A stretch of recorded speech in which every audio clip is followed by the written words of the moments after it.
반갑습니다. 청춘부동산입니다. 최근에 환율이 다시 꿈틀꿈틀 상승하고 있죠. 환율은요, 지난 수십 년간 꾸준하게 상승을 했고 중간중간에 조정이 왔을 뿐이에요. 그리고 미국은 과거 20년 전부터 이어진 유동성 공급 정책을 마감하고 유동성 축소 정책으로 돌아섰습니다. 앞으로 전 세계 국가들은 돈이 점점 부족해지는 그런 상황을 맞이하게 될 겁니다. 그럼 오늘 내용 시작하겠습니다.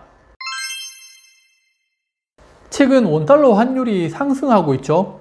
제가 2018년도부터 달러 매수하세요라고 말씀을 드렸었는데 미국은 트럼프가 등장하면서 미국 제일주의를 주장하고 있고요.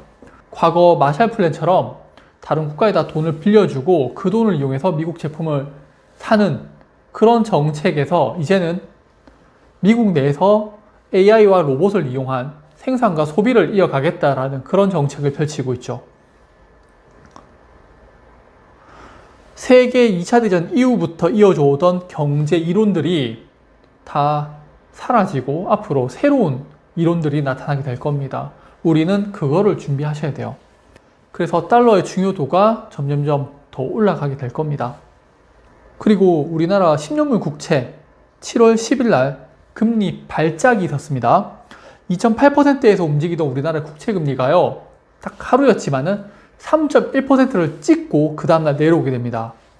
이유에 대해서 제가 찾아봤는데 아무리 검색해봐도 그 이유를 모르겠더라고요. 그리고 또 다른 문제도 있는데 최근 한국은행에서 기준금리를 인하하고 이재명 정부 들어서면서 추경을 하는 등 돈을 푸는 정책을 펼치고 있는데 채권 금리는 상승하고 있죠.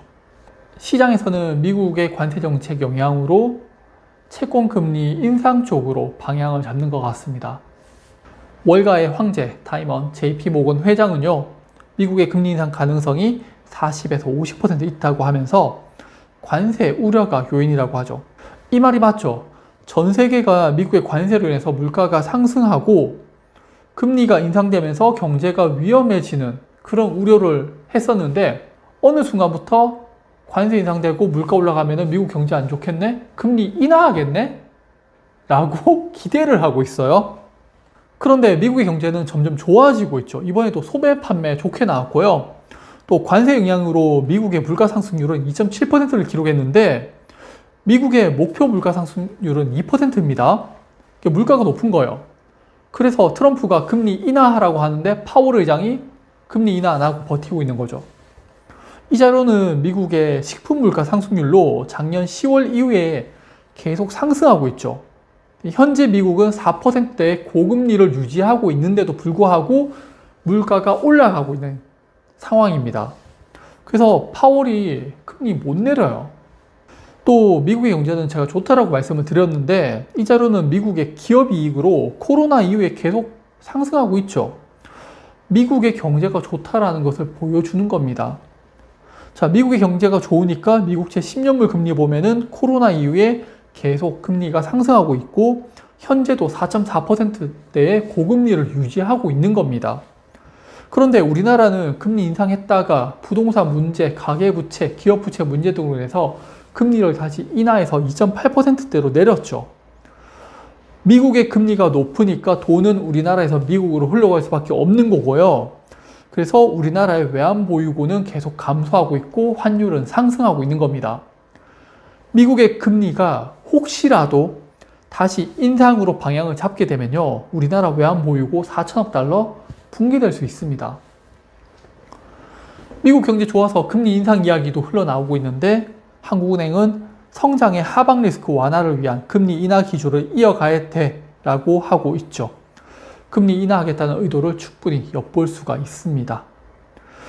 우리나라와 미국의 금리 차로 외환 보유고는 더 빨리 감소, 환율은 계속 상승하게 되는 겁니다. 이 자료는 SOFR 금리로 우리나라 은행이 미국 은행으로부터 달러를 빌릴 때 지급해야 하는 이자율 정도로 생각을 하시면 되세요. 현재 약 4.2% 정도의 금리인데 검은색 선이 볼륨 차트 보이시죠? 거래량 정도로 생각하시면 되는데 2023년부터 거래량이 계속 증가하고 있죠. 전 세계에서 미국으로부터 달러를 빌리고 있다 정도로 해석할 수 있을 겁니다. 다르게 생각하면 전 세계 국가들은 점점 달러가 부족해지고 있다고도 볼 수 있는 거죠. 우리나라 부동산 불패 늘 이야기하죠. 달러는 부동산보다 더 안정적입니다. 그런데 미국이 만약에 금리 인상을 해서 전 세계 유동성이 축소가 되잖아요. 그러면 부동산은 터지겠지만은 환율은 급등을 하게 될 겁니다. 현재 미국의 고금리와 유동성 축소 정책으로 무너지는 국가들이 하나 둘씩 나타나게 될 겁니다. 네, 저는 달러 계속 사모을 겁니다. 그럼 올 영상도 봐주셔서 감사하고 다음번에 다른 영상으로 찾아뵙도록 하겠습니다. 감사합니다.